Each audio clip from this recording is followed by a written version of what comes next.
Assalamualaikum warahmatullahi wabarakatuh. Halo teman-teman semuanya, pada kali ini kelompok kami yaitu kelompok 7 akan mempresentasikan salah satu tugas ilmu alamiah dasar yang diampu oleh Ibu Citra Tresnawati dengan judul Sistem Pencernaan Manusia dan Permasalahannya. Izin memperkenalkan diri, perkenalkan nama saya Eka Putri Yolanda sebagai pemateri dan moderator. Dan dua rekan saya yaitu Ayu Risita sebagai pemateri kedua serta Cynthia Daniati sebagai pemateri ketiga. Baik, terlebih dahulu kami akan membacakan materinya. Aliran dan kelenjar pencernaan makanan. Proses pencernaan manusia. Pencernaan makanan merupakan proses mengubah makanan dari ukuran besar menjadi ukuran yang lebih kecil dan halus, serta memecah molekul makanan yang kompleks menjadi molekul yang sederhana dengan menggunakan enzim dan organ-organ pencernaan. Enzim ini dihasilkan oleh organ-organ pencernaan dan jenisnya tergantung dari bahan makanan yang akan dicerna oleh tubuh. Zat makanan yang dicerna akan diserap oleh tubuh dalam bentuk yang lebih sederhana. Proses pencernaan makanan pada tubuh manusia dapat dibedakan atas dua macam. 1. Proses pencernaan secara mekanik. Proses perubahan makanan dari bentuk besar atau kasar menjadi bentuk kecil dan halus. Pada manusia dan mamalia, umumnya proses pencernaan mekanik dilakukan dengan menggunakan gigi. 2. Proses pencernaan secara kimiawi atau enzimatis, yaitu proses perubahan makanan dari zat yang kompleks menjadi zat-zat yang lebih sederhana dengan menggunakan enzim. Enzim adalah zat kimia yang dihasilkan oleh tubuh yang berfungsi mempercepat reaksi-reaksi kimia dalam tubuh. Proses pencernaan makanan pada manusia melibatkan alat-alat pencernaan makanan. Alat pencernaan makanan. 1. Saluran pencernaan manusia. Saluran pencernaan makanan merupakan saluran yang menerima makanan dari luar dan mempersiapkannya untuk diserap oleh tubuh dengan proses pencernaan, paguyuhan, penelaan, dan pencampuran dengan enzim zat cair yang terbentang mulai dari mulut sampai anus. Mulut. Proses pencernaan dimulai sejak makanan masuk ke dalam mulut. Di dalam mulut terdapat alat yang membantu dalam proses pencernaan, yaitu gigi, lidah, dan kelenjar ludah atau air liur. Di dalam rongga mulut, makanan mengalami pencernaan secara mekanik dan kimiawi. Beberapa organ di dalam mulut yaitu 1. Gigi. Gigi berfungsi untuk mengunyah makanan sehingga makanan menjadi halus.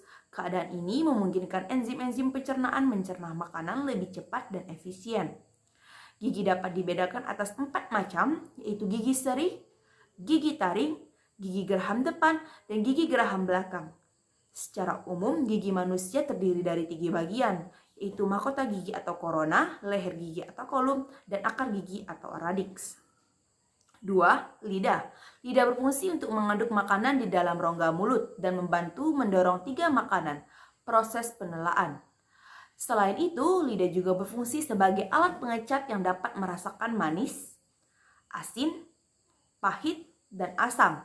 Tiap rasa pada zat yang masuk ke dalam rongga mulut akan direspon oleh lidah di tempat yang berbeda-beda. Letak setiap rasa berbeda-beda yaitu rasa asin terletak di lidah bagian tepi depan. Rasa manis terletak di lidah bagian ujung rasa asam. Terletak lidah bagian samping yaitu rasa asin terletak di lidah bagian tepi depan. Rasa manis terletak di lidah bagian ujung rasa asam. Terletak lidah bagian samping rasa pahit. Terletak di lidah bagian belakang atau pangkal lidah. Kerongkongan. Kerongkongan atau esofagus merupakan saluran penghubung antara rongga mulut dengan lambung. Kerongkongan berfungsi sebagai jalan bagi makanan yang telah dikunyah dari mulut menuju lambung. Jadi, pada kerongkongan tidak terjadi proses pencernaan. Otot kerongkongan dapat berkontraksi secara bergelombang sehingga mendorong makanan masuk ke dalam lambung. Gerakan kerongkongan ini disebut pergerakan peristalsis.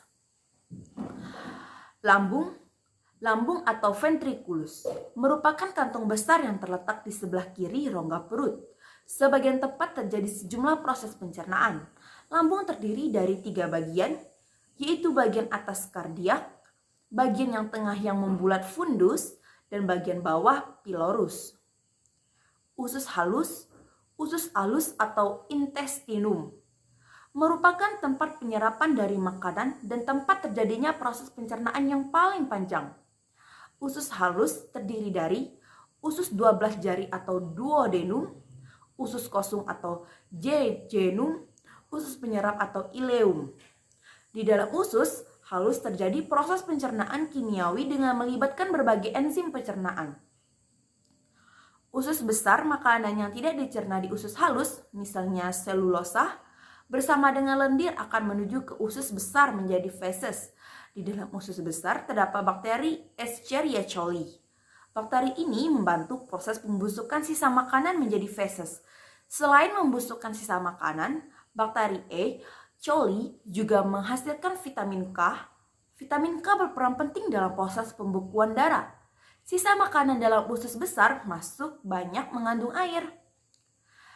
Perjalanan makanan sampai di usus besar dapat mencapai antara 4-5 jam. Namun, di usus besar makanan dapat disimpan sampai 24 jam. Di dalam usus besar, feses didorong secara teratur dan lambat oleh gerakan peristalsis menuju ke rektum atau poros usus. Gerakan peristalsis ini dikendalikan oleh otot polos atau otot tak sadar. Anus merupakan lubang tempat pembuangan feses dari tubuh. Sebelum dibuang lewat anus, feses ditampung terlebih dahulu pada gigian rektum. Apabila feses sudah siap dibuang, maka otot sphincter rektum mengatur pembukaan dan penutupan anus. Otot sphincter yang menyusun rektum ada 2, yaitu otot polos dan otot lurik. Jadi proses defeksi buang air besar dilakukan dengan sadar, yaitu dengan adanya kontraksi otot di dinding perut yang diikuti dengan mengandurnya otot simfreng anus dan kontraksi kolon serta rektum. Akibatnya feses dapat mendorong keluar anus. Itu saja yang dapat saya sampaikan. Selanjutnya akan dilanjutkan oleh pemateri kedua. Dipersilakan selaku pemateri kedua. B. Kelenjar pencernaan. Kelenjar pencernaan berperan untuk menghasilkan berbagai enzim pencernaan. Enzim-enzim yang dihasilkan oleh kelenjar pencernaan ini dibutuhkan untuk membantu proses pencernaan makanan. Kelenjar pencernaan terdiri atas kelenjar ludah atau saliva, pankreas, dan hati yang berperan untuk menghasilkan enzim atau getah pencernaan sehingga lebih mudah diserap oleh tubuh. Kelenjar pencernaan pada manusia terdiri dari 1. Kelenjar ludah. Kelenjar ludah ialah kelenjar pencernaan yang pertama kali mencerna makanan ketika makanan masuk ke dalam mulut. Kelenjar ludah menghasilkan enzim ptyalin yang berguna untuk mengubah zat tepung menjadi gula. 2. Kelenjar lambung. Kelenjar lambung ialah kelenjar pencernaan yang menghasilkan enzim asam klorida, renin, pepsin. Enzim pada lambung dihasilkan oleh dinding lambung. Asam klorida atau HCl dipengaruhi oleh hormon gastrin dan gerak refleks yang muncul ketika makanan masuk ke dalam lambung. Berikut enzim diproduksi oleh dinding lambung beserta fungsinya. Asam klorida atau HCl untuk membunuh kuman, penyakit, dan bakteri yang masuk bersama makanan. Renin untuk mengendapkan protein susu pada air susu yang hanya terdapat pada ASI pepsin untuk mengubah protein menjadi pepton. Ketiga, kelenjar hati. Kelenjar hati ialah kelenjar pencernaan yang terletak pada rongga perut sebelah kanan. Kelenjar hati ialah kelenjar pencernaan terbesar pada manusia yang berwarna merah kecoklatan. Pada bagian depan hati terdapat kantung empedu yang berguna untuk menampung cairan empedu sebelum disalurkan untuk mencerna makanan. Empedu dibuat dari perombakan sel-sel darah merah yang telah mati atau rusak. Hati mampu memproduksi 0,5 liter cairan empedu setiap harinya. Cairan empedu berguna untuk mengemulsikan lemak, yaitu mengubah ukuran lemak menjadi partikel-partikel yang lebih kecil agar lebih mudah diserap dan diedarkan oleh darah ke seluruh tubuh. 4. kelenjar pankreas. Kelenjar pankreas ialah kelenjar pencernaan yang terletak di dalam rongga perut dekat lambung dan usus halus. Pankreas menghasilkan enzim pencernaan yang disalurkan ke dalam usus. Enzim yang dihasilkan oleh pankreas dipengaruhi oleh hormon sekretin yang diproduksi dekat lambung dan usus halus. Pankreas menghasilkan enzim pencernaan yang disalurkan ke dalam usus. Enzim yang dihasilkan oleh pankreas dipengaruhi oleh hormon sekretin yang diproduksi oleh usus 12 jari. Berikut enzim yang dihasilkan oleh pankreas beserta fungsinya. Amilase untuk mengubah amilum menjadi glukosa, lipase untuk mengubah lemak menjadi asam lemak dan mengubah lemak menjadi gliserol, tripsin untuk mengubah protein menjadi senyawa asam amino. 5. Kelenjar usus. Kelenjar usus pada manusia dibedakan menjadi usus 12 jari dan usus halus. Pada usus 12 jari bermuara saluran getah pankreas dan saluran empedu. Empedu dihasilkan oleh hati dan ditampung di dalam kantung empedu. Selanjutnya, empedu dialirkan melalui saluran empedu ke usus 12 jari. Empedu mengandung garam-garam empedu dan zat warna empedu atau bilirubin. Garam empedu berfungsi mengemulsikan lemak. Zat warna empedu berwarna kecoklatan dan dihasilkan dengan cara merombak sel darah merah yang telah tua di hati. Zat warna empedu memberikan ciri warna coklat pada feses. Pencernaan terdiri dari mulut, kerongkongan, lambung, usus halus, usus besar, dan anus, di mana semua organ itu merupakan satu kesatuan yang tidak bisa dipisahkan. Fungsi utama dari sistem pencernaan yaitu sebagai pencerna nutrisi tubuh. Namun, meskipun begitu, bukan berarti sistem pencernaan pada tubuh manusia akan selalu aman karena adanya nutrisi yang banyak. Pintu atau jalan masuknya zat dari luar dengan bebas ternyata akan menimbulkan banyak gangguan atau penyakit pada sistem pencernaan, di mana penyakit tersebut akan mengganggu atau mengancam orang yang menderitanya. A. Penyakit atau gangguan yang menyerang ini akan menghambat sistem kerja organ-organ yang lainnya. Diperlukan kewaspadaan dan pengetahuan untuk menghindari penyakit atau gangguan yang akan mengancam, seperti misalkan memperhatikan kebersihan makanan dan minuman yang akan kita konsumsi, kebersihan mulut dan gigi, konsumsi makanan bergizi, dan masih banyak yang lainnya. 1. Gangguan atau kelainan pada sistem pencernaan. Ada beberapa penyakit yang akan mengancam sistem pencernaan manusia, antara lain asam mulas dan feses menderita menjadi encer.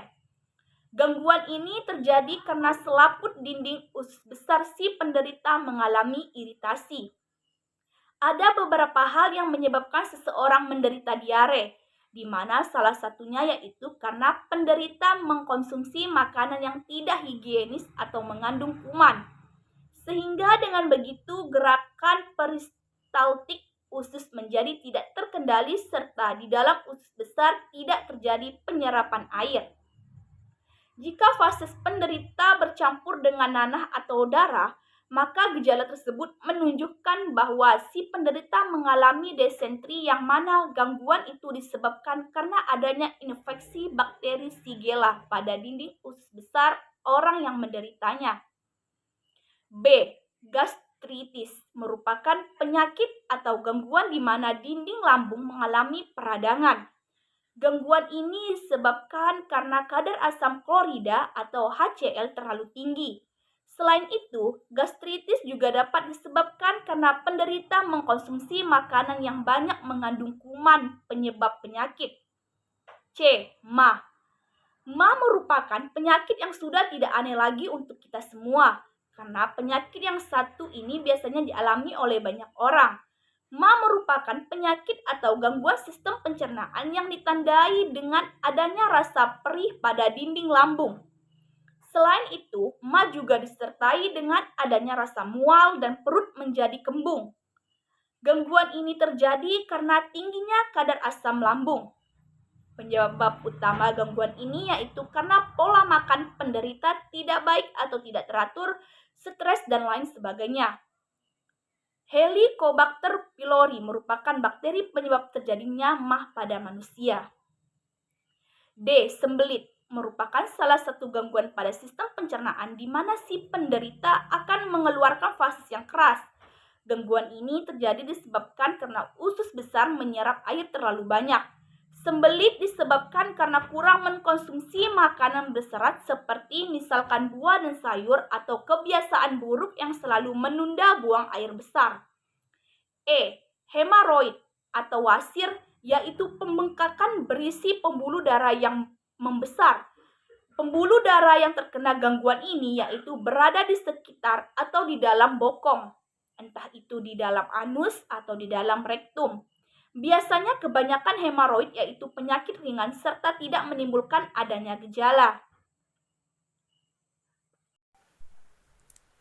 Yang keenam ada parotitis epidemika. Penyakit ini menyerang kelenjar ludah, terutama kelenjar parotis. Akibatnya, kelenjar yang terserang menjadi bengkak, panas, dan nyeri. Parotitis ini disebabkan oleh sejenis virus yang ditularkan melalui air ludah. Yang ketujuh ada karies gigi atau gigi berlubang. Penyakit ini disebabkan oleh bakteri Streptococcus. Bakteri ini dapat mengubah karbohidrat menjadi asam laktat. Asam inilah yang secara perlahan-lahan dapat melarutkan email dan menimbulkan lubang. Apabila lubang tersebut telah mencapai pulpa, gigi akan terasa sakit. Untuk mencegahnya, gosoklah gigi Anda setelah makan. Yang kedelapan ada apendisitis, merupakan gangguan sistem pencernaan yang mana umbai, cacing, atau usus buntu mengalami peradangan. Apendisitis ini biasanya terjadi ketika ada sisa-sisa makanan yang terjebak serta tidak bisa keluar di umbai cacing. Sehingga lama-kelamaan umbai cacing tersebut akan menjadi busuk serta akan menimbulkan peradangan yang menjalar ke usus buntu. Jika umbai cacing tidak segera dibuang, maka lama-kelamaan akan pecah, di mana peradangan usus buntu ini biasanya ditandai dengan terdapatnya nanah. Bila gangguan atau penyakit ini tidak terawat, maka akan menyebabkan angka kematian yang cukup tinggi. Yang kesembilan, tukak lambung, merupakan keadaan di mana dinding lambung terluka. Gangguan ini disebabkan karena terkikisnya lapisan dinding lambung itu sendiri. Luka yang muncul ini juga bisa saja muncul pada dinding duodenum atau usus kecil serta esofagus atau kerongkongan. Yang ke-10, appendix atau radang usus buntu. Gangguan atau penyakit yang satu ini menyerang usus buntu, di mana keadaan ini terjadi karena usus buntu terinfeksi oleh bakteri. Radang usus buntu terjadi karena lubang antara usus buntu dan usus besar tersumbat oleh lendir atau biji cabai. Yang ke-11, sariawan. Seperti yang kita ketahui, sariawan merupakan gangguan sistem pencernaan yang biasanya muncul di sekitaran mulut. Ketika kita mengalami gangguan ini, maka ketika makan akan merasakan perih. Sariawan terjadi karena panas dalam pada rongga lidah atau rongga mulut, di mana penyebab yang paling mendasar dari penyakit ini yaitu kurangnya vitamin C. Yang ke-12, kolik, merupakan suatu rasa nyeri yang muncul pada perut, di mana rasa nyeri ini akan hilang dan timbul. Rasa nyeri yang timbul biasanya disebabkan karena saluran di dalam rongga perut tersumbat, seperti misalkan usus, saluran kencing, empedu, dan saluran telur pada wanita. Salah satu penyebab gangguan ini karena mengkonsumsi makanan yang terlalu pedas, asam, atau makan terlalu banyak. Yang ke-13 ada malnutrisi. Gizi buruk terjadi karena pembentukan enzim mengalami gangguan. Gizi buruk ini disebabkan karena sel-sel pankreas atrofi mengalami kehilangan retikulum endoplasma terlalu banyak. Yang ke-14 ada keracunan. Biasanya disebabkan karena salah mengkonsumsi makanan, di mana keracunan biasanya terjadi karena pengaruh bakteri seperti bakteri Salmonella yang mana akan menyebabkan penyakit tipus dan paratipus. Yang terakhir ada cacingan. Penyakit cacingan tentunya sudah tidak asing lagi di tengah-tengah masyarakat Indonesia. Hal ini disebabkan karena hampir 80% orang Indonesia mengalami penyakit yang satu ini. Cacingan merupakan penyakit yang menyerang sistem pencernaan manusia. Penyakit ini biasanya dialami oleh anak-anak, namun bukan berarti orang dewasa tidak akan mengalaminya. Selanjutnya, teknologi yang berhubungan dengan sistem pencernaan makanan. Ada beberapa kelainan atau gangguan pada sistem pencernaan makanan dapat diperiksa atau diatasi dengan alat yang disebut dengan endoskop. Endoskop ini merupakan alat yang digunakan untuk memeriksa bagian atau organ tubuh melalui celah atau bagian tubuh yang diiris. Berikut ini ada beberapa nama atau macam-macam endoskop khusus yang digunakan untuk memeriksa organ-organ tertentu. Yang pertama, feeding tube, yaitu alat berupa selang untuk memberi makan pasien atau penderita melalui hidung. Yang kedua, gastroscop, yaitu endoskop khusus untuk memeriksa bagian organ yang ada dalam perut. Yang ketiga, sigmoidoscop, yaitu alat khusus untuk memeriksa rongga belokan berbentuk S antara rektum dengan kolon yang menurun. Yang keempat, stomach tube, yaitu alat berbentuk selang yang digunakan untuk mencuci perut, memberi obat-obatan, atau untuk mengambil getah lambung. Yang kelima, duodenoscope, yaitu alat khusus untuk memeriksa bagian duodenum, usus 12 jari, bagian sari usus halus. Yang keenam, ada kolonoskop, yaitu alat khusus untuk memeriksa bagian kolon, usus besar. Yang ketujuh, ada rectal tube, yaitu alat untuk membersihkan rektum atau mengeluarkan gas-gas dari usus. Yang kedelapan, anoskop, yaitu alat khusus untuk memeriksa rongga saluran antara anus dan rektum, anorektal. Dan yang terakhir ada protoskop, yaitu endoskop khusus untuk memeriksa bagian anus atau dubur. Baik, terima kasih kepada para pemateri telah menyampaikan materi dengan baik. Selanjutnya saya akan membacakan kesimpulannya. Proses pencernaan adalah proses perubahan makanan dari bentuk kasar kompleks menjadi bentuk yang halus sederhana sehingga dapat diserap usus. Proses pencernaan pada manusia dibedakan menjadi pencernaan secara mekanik dan pencernaan secara kimiawi. Pencernaan secara mekanik yaitu mengubah makanan dari bentuk kasar menjadi halus, sedangkan pencernaan secara kimiawi yaitu pencernaan dengan bantuan enzim. Sistem pencernaan berfungsi untuk menyediakan makanan, air, dan elektrolit bagi tubuh dari nutrien yang dicerna sehingga siap diabsorpsi. Organ pencernaan pada manusia terdiri atas mulut, kerongkongan, lambung, usus halus, usus besar, dan anus. Kelenjar pencernaan terdiri atas kelenjar ludah, salivah, pankreas, dan hati yang berperan untuk menghasilkan enzim atau getah pencernaan sehingga lebih mudah diserap oleh tubuh. Fungsi sistem pencernaan adalah menerima dan mencerna makanan. Setelah dicerna, nutrisi tersebut diserap dan diseluruhkan ke seluruh tubuh melalui aliran darah. Sistem pencernaan juga berfungsi untuk memisahkan dan membuang sisa makanan yang dicerna, bisa dicerna oleh tubuh. Itu saja yang dapat kami sampaikan. Jika ada kekurangan atau kesalahan dalam penyampaian materi, kami mohon maaf. Kami akhiri billahi taufiq wal hidayah. Wassalamualaikum warahmatullahi wabarakatuh.